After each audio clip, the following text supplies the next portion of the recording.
নাম কোন ক্লাসে পড়ো? আমার নাম রাজদীপ দাস, আমি ক্লাস 9 সেকশন। আচ্ছা, তোমার সাথে যে ঘটনাটা হয়েছে, কি ঘটনা হয়েছে, কেন? আমি তো স্যার কইতে পারি না, তারা উপরে কাজে লাগছে। তো আমি স্যার এখানে খেলা চলছিল মাঠে, তো আমি উপরে ব্যালকনিতে থেকে দেখছিলাম। তারা স্যার ওইখান থেকে কাজে লাগছে আমার সামনে এসে ব্যাট দিয়েছে, এরকম মাথার ভিতরে মারছে, তারপরে হাতের এখানে মারছে, তারপরে ঘাড়ে মারছে। তারপরে তো আমি স্যার দৌড়ে নিচে চলে গেছি। তারপরে আমি পিছনে একটা রুমের ভিতরে বসেছিলাম। অনেকক্ষণ পরে তারা আবার আয়া পাঞ্চার না জানি কি করলো, দিদি সেরা মাইরে সেরা আমার গাড়ির ভিতরে মারছে। তো আমি স্যার দৌড়ে সেরা স্কুল থেকে বেরিয়েছি, তারা দেখতেছি স্যার ম্যাডামরা ঠেললাম, আমার মানবমেলি গাইতেছে।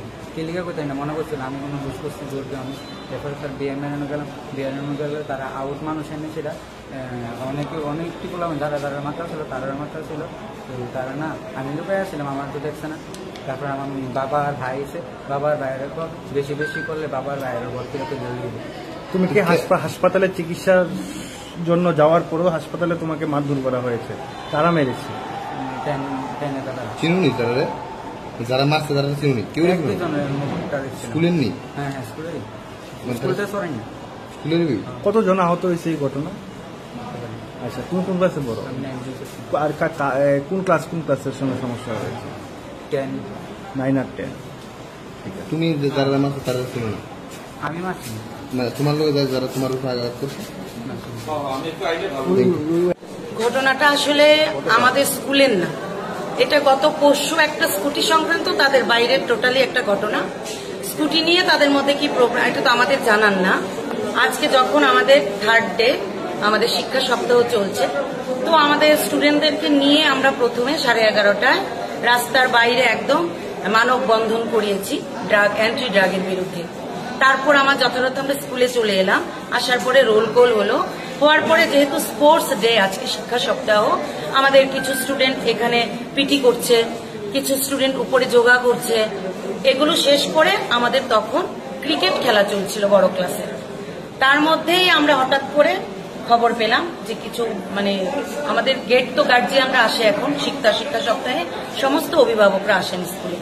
তো গেট হয়তো খোলা ছিল, তখন শুনেছি যে ওইখানে গিয়ে বাচ্চারা মারপিট করছে। তো আজকে আমি ছিলাম স্কুলে ইনচার্জ, আর সমস্ত জেন্টস টিচার সবাই মক্কলে চলে গেছে। তো আর দিদিমণি ছিলাম আমরা 7-8 জন। পরীক্ষা আছে আমাদের 2:30 থেকে। তো ওই পিটাপিটি শুনে দৌড়ে আমি গেলাম, গিয়ে কাউকে পেলাম না, কিন্তু যে নাকি মেরেছে পালিয়ে গেছে। তারপর দেখলাম 2-4 জনকে এরকম, কেউ মাথায় বাড়ি খেয়েছে, কেউ হয়েছে। তখন সব ছেলেরা খুব নিচে আমাদের যে বড় ক্লাসের ছেলেরা খুব উত্তেজিত হয়ে গেল। কেন? ওই যে স্কুটির ব্যাপার নিয়ে নাকি বাইরের ছেলেকে নিয়ে এসেছিল। বাইরের ছেলে স্কুলে ঢুকেছে কিনা তো বুঝতে পারলাম না। বাইরের ছেলেরা কি কি জিনিস ছিল না, হাতে কি কি নিয়ে এসেছিল? কিচ্ছু ছিল না, আমরা কিচ্ছুই দেখিনি। বললাম কিছু দেখিনি। না, এগুলো কিচ্ছু দেখিনি। রক্ত তো বেরিয়েছে, রক্ত বেরিয়েছে, চাকুন না। আপনি দেখুন, ও হাঁটুটা ঝুলেছে, ও নিজেই বলবে ঘষা খেয়েছে, ও পড়ে গেছে। রড নাকি আনা হয়েছে? না, রড আনা হয়েছে, আমরা দেখিনি কিছু। আচ্ছা, এরকম একটা স্কুলে, বনিদি স্কুলে এরকম অবস্থা এর আগেও তো কিন্তু ঘটনা ঘটেছে। আচ্ছা, আপনি বলুন বিষয়টা কিরকম মেসেজ যাচ্ছে? না, মেসেজ কি যাচ্ছে, আমরা কিন্তু বারবার কিছু একটা ঘটনা ঘটলে, যে ছেলেদের স্কুল, তারা বাইরের ঘটনা স্কুলে নিয়ে আসে। আমরা পরবর্তীতে আমাদের এসএমসি না শুধু, আমরা বাইরের লোককে অনেকবার মিটিং করে, আজকেও যাদের ঘটনা ঘটেছে তাদের মায়েদের মুখ লেখা আছে, ভবিষ্যতে আমার ছেলে যদি এইরকম করে তাহলে স্কুল কর্তৃপক্ষ ব্যবস্থা নিতে পারবে। তো আমরা অনেকবার ধরে যখনই এরকম ঘটনা ঘটছে, স্কুল কর্তৃপক্ষ কিন্তু যথারীতি ব্যবস্থা নিচ্ছেন, মিটিং ডেকে, এসএমসি কমিটি ডেকে চেষ্টা করছেন। এখন ছেলেরা যদি, যারা এই যে 2-3টে ছেলে এসছে, ওরা নাকি 2টোর পরে এসছে, ওরা কিন্তু স্কুলে আসেনি। ওদের অ্যাটেন্ডেন্স কিন্তু খাতাতে স্কুলে পাবেন না, ওদের অ্যাটেন্ডেন্স। ওরা এসছে কিন্তু স্কুল ড্রেসে, 2টোর পরে। শহরের আরো কিছু স্কুল আছে, সেখানে তো এরকম ঘটনা ঘটছে না, কিন্তু উমাকান্ততে কেন ঘটছে ইদানিং কালে? শহরে শিশু বিহার আছে, পাশাপাশি উমাকান্ত ইংলিশ মিডিয়াম আছে। এটা বিতর্কিত প্রশ্ন, সবখানে হয়, হয়তো এরকম বের হয় না। আমি স্কুলে টিসিএস স্বপ্না দাস। আজকে কতজন আহত হয়েছে এই ঘটনার জেরে? এই যে একজন দেখলেন, আর ওখানে যারা যারা মারপিট করেছে তাড়াতাড়ি হয়েছে এরকম 4 জন। হাসপাতালে কতজন রয়েছে? হাসপাতালে কেউ যায়নি, হাসপাতালে যাওয়ার মতো ওই রকম ছুরিকাঘাত বা ওই রকম কিছু হয়নি। আইজিএমে নিয়ে গিয়েছিলেন? আমরা না, আইজিএমে নেওয়ারও দরকার পড়েনি। ওখানে আমরা ফার্স্ট এড থেকে ডেটল লাগিয়েছি, পা ছুলে গেছে, আর ওইভাবেই হয়েছে। তারপর যখন দেখেছি যে না, বাইরের বেশ কিছু বাচ্চা বাইরে, গেটের বাইরে, গেটে গেছি, গেটে ঢুকতে দেইনি, তালা দিয়ে দিয়েছি, তখন আমরা স্কুলের স্টুডেন্টদেরকে ছাড়িনি। কারণ আমাদের 9 পর্যন্ত পরীক্ষা হলেও আমাদের বাকি যারা, তারা আপনার 10, 11, 12 শুধুমাত্র শিক্ষা সপ্তাহের জন্য আসছে। বাইরে বেরোতে দেয়নি কেন? বাইরে অনেক আউট ছেলে ছিল, আউট মানুষ ছিল। একজন স্টুডেন্ট আসলো ওর গার্জিয়ান নিয়ে, ও গার্জিয়ান বলছে যে আমার ছেলেকে সিটি স্ক্যানের জন্য হাসপাতাল থেকে জীবিত রেফার করা হয়েছে। ওটা তো আমি এখন শুনলাম, আমাদের সঙ্গে যোগাযোগ করেনি। যোগাযোগ করলে আমরা নিজেরাই নিয়ে যেতাম, ওনাকে নিতে হতো না। ও তো আমাদের কাছে এসে বলেনি, বললে আমরাই নিয়ে যেতাম। এখানে গার্জিয়ান কেন নেবে? স্কুল তো আগে ব্যবস্থা নেয়। এখানে বসেছিল ছেলেটা, গামছা মাথায় এখন এসে বসেছে, আমাদের কাছে তো আগে সে আসেনি, এখন গার্জিয়ান নিয়ে এসে বলছে। ঠিক আছে, কি বলবো বলুন।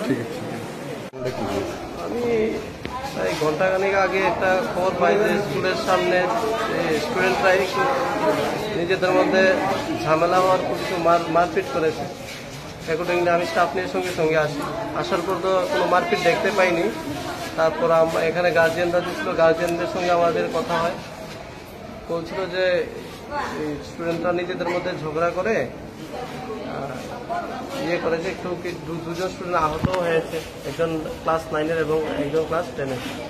তারপর আমি হেডমাস্টার স্যারের সঙ্গে কথা বলি এবং ওনাদের দিদিমণির সঙ্গে কথা বলি, যারা ছিলেন ক্লাস টিচার ম্যাডামের সঙ্গে। তারপর ওনারা বলছেন বিষয়টি, তো ওনারাও স্টুডেন্টদের সঙ্গে কথাবার্তা বলে সমস্ত বিষয় সম্পর্কে বা বহাল হওয়ার পর একটা রিপোর্ট দেবেন। যদি এমন ক্রিমিনাল কিছু থেকে থাকে পরে দেখা যাবে আইনি অনুযায়ী যাওয়া হয়। আমি স্টুডেন্টদের সঙ্গে কথা বলেছি, যারা ছিল তাদেরকে করেছি, আশ্বস্ত করেছি যে প্যানিক হওয়ার কিছুতে নিজের মধ্যে ঝামেলা হয়েছে, ঠিক আছে, আমরা বিষয়টা ক্ষতি দেখছি, হচ্ছে। ঝগড়াটা কিছুর থেকে ঝগড়াটা ছেলেরা তো সমস্ত কিছু জানে না, সবাই তো জানে না। আহত যারা হয়েছে বা কে ছিল তাদের সঙ্গে কথাবার্তা বলার পরে বলা যাবে। আহত যারা হয়েছে তারা কোথায়? এবং চিকিৎসার জন্য নিয়ে গেছে হাসপাতালে, ওনাদের গার্জিয়ানও এসেছে, ওনাদেরকে খবর দেওয়া হয়েছে, ওনারা এসে ওনাদেরকে নিয়ে গেছে। এর মধ্যে একজন স্টুডেন্ট বলছে ধারালো অস্ত্র, এসব কিছু কি আপনারা? এরকম তো কোনো কিছু আমরাও দেখতে পাইনি বা নেই। ধারালো অস্ত্র বলতে এটা টিচাররা বলতে পারবেন বা অন্যান্য স্টুডেন্টরা, এই জন্যই ওনাদের উপর আমি করেছি, জিজ্ঞাসাবাদ করেছি ওনাদেরকে যে মামলা হয়েছে, মামলা যদি কমপ্লেন দেখা যাক কি নিয়ে হয়েছে বা পুরোটা সে জানার পরেই বলবো। তাদের মাথাতে ইনজুর রয়েছে, পায়ে ইনজুর রয়েছে, যেমন পুঁচ দেওয়া হয়েছে কিছু দিয়ে। এটা কি? এটা আমার কোনো নেই, আমি দেখিনি। আমি আসার পর ওরা ছিল না, তো আপনার বক্তব্য অনুযায়ী এরকম কাউকে দেখতে পাইনি।